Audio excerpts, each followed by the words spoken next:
earlier we had discussed like different controversial horror movie opinions. I want to break the fold a little bit, and this is probably going to get me canceled on horror talk or whatever on all of them. I do not think Stephen King is good. Oh, I've read multiple of his books. I've read Carrie. I've read The Mist. I've read It. I've read The Shining. I've read Salem's Lot. And there's a couple other ones that are slipping my mind that I got you. I'll tell you. Is that Stephen King? Yes, it was. And that was actually a good movie. That's the sequel, right? That's the sequel. It was good. I liked it. The sequel to Shining. I liked it. But I will take it one step further. I think that's only false, and because I don't think there's any scary book. Because if you're scared of words, then I don't know. like how do you read a book and go like bro, I so that's where I will say like I don't know like so then name me somebody that is horror that you would think is good for writing. Shoot, I don't have my phone on me. I don't want. Do you need your tablet? Yeah. I need my tablet. There's a book. Yeah, look it up the no falls. Yeah. But how are you scared of words? So when it comes to horror books, it's more the ambience or the ambiance or whatever. You like candles or what?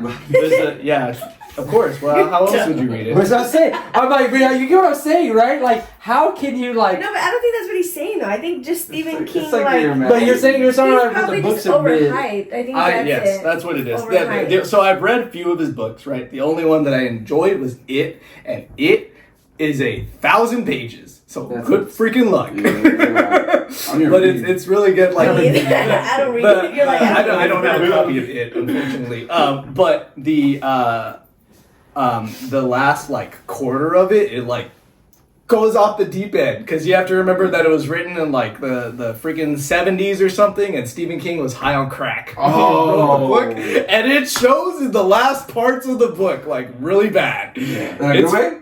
Oh, yeah, okay. It goes off like, okay, so spoilers for the book because it's what, 60 years old at this point, so who cares? So it turns out that It is like an alien from space. Four-dimensional Yeah, it's creature a four-dimensional being that we can't comprehend. So like, what's the main character's name? Billy. Yeah, he goes into the fourth dimension and like it's insane. Like it takes up, like if you were watching a movie, the being takes up like the entire screen or whatever, and like in this other dimension there's also a turtle. There's a space turtle. He's the protagonist, right? He's like the good guy. Yeah, there's a space turtle that vomited the entire universe because it had a stomach ache.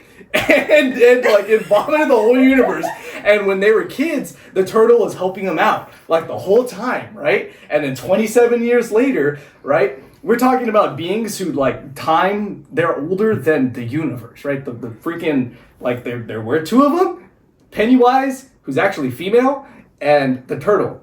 The turtle vomited the whole universe. Who knows how old the turtle was?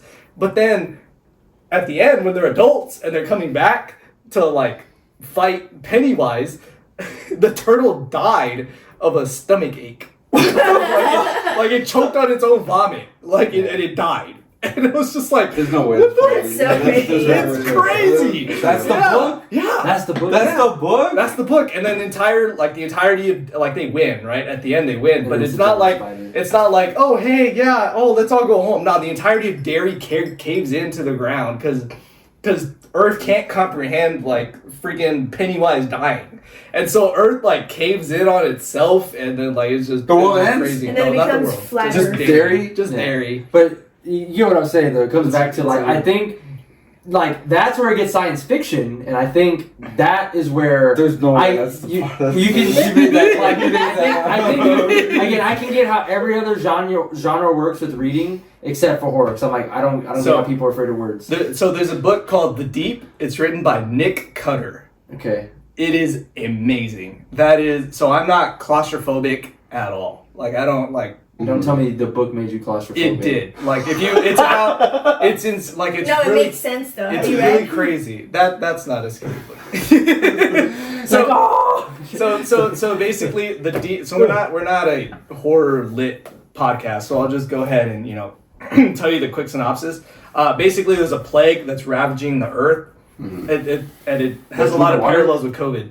Did you go underwater? Yeah, so they have an underwater research station, and the reason why they built that is because they found like some organism at the bottom of the ocean that could heal like just random things. So they were like, oh, what happens if we go ahead and expose the virus to this thing? And they're like, oh wow, all of our tests work, so let's go ahead and see if we can bring it up.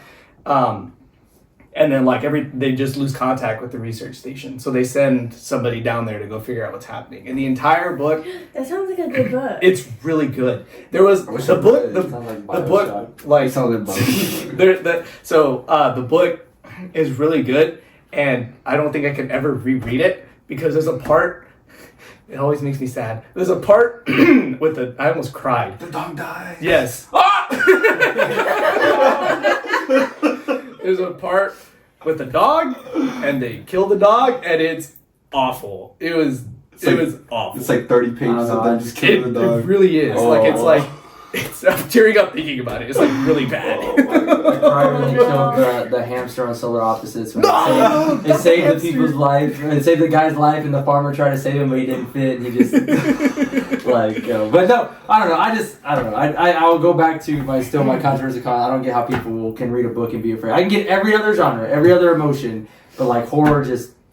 I don't get it. It's more about like the atmosphere. I get what you mean. Yeah. It's not like you're not supposed to be scared of it. Well, I feel like it can be scary if you're one of those people that visualizes, right? Yeah, it's like if you're imaginative. I think it just depends on the. I think Stephen King had good ideas, but he was also a product of his time. He had good ideas. Look, hold on. He had good ideas, but he was a product of his time too, where he was limited by what visual and things there's just horror was just different back then. Like you almost had to. No, I'm not talking. I'm away from the turtles at this point. Like every other thing, like they were all somewhat creative, but like to try to replicate those in the 80s just wasn't ideal. Yeah. Now there's some obscure ones, right? Like Christine, Cujo, like okay, but like I still think even though Christine's also in there. Yeah, like a lot of the movies didn't play out as well as they could have. I still think there's good ideas in the Pet Cemetery. Like I like that idea of that story. I think that's a good story, but it just again every time it comes to screen it just doesn't adapt very well or hasn't adapted very well. But I've liked it. I've liked every Pet Cemetery movie. Again, not so did the Corn Stephen King. Yes, that was a good movie. No wonder it's bad. I liked it. The first one's really good. Children of the Corn. I think I just remember the first one, but it wasn't. I didn't think it was anything. Cool. First one good was because it was realistic, creepy, in the fact that like you could like imagine yourself being in a town where there's no adults. They screw up your car. You have no way to leave, and essentially you're outnumbered by these crazy corn kids that essentially they're a cult and they're ready to like kill you and hurt you. Like you're two people. Yes, you're adults, but you're not gonna outnumber like 30 plus kids with weapons. Like you're not. You know what I mean? So like it still has that horror factor of you're lost, you're stuck there. And they started a revolt. They took over the town. Like they literally got rid of the adults. Like they made it happen.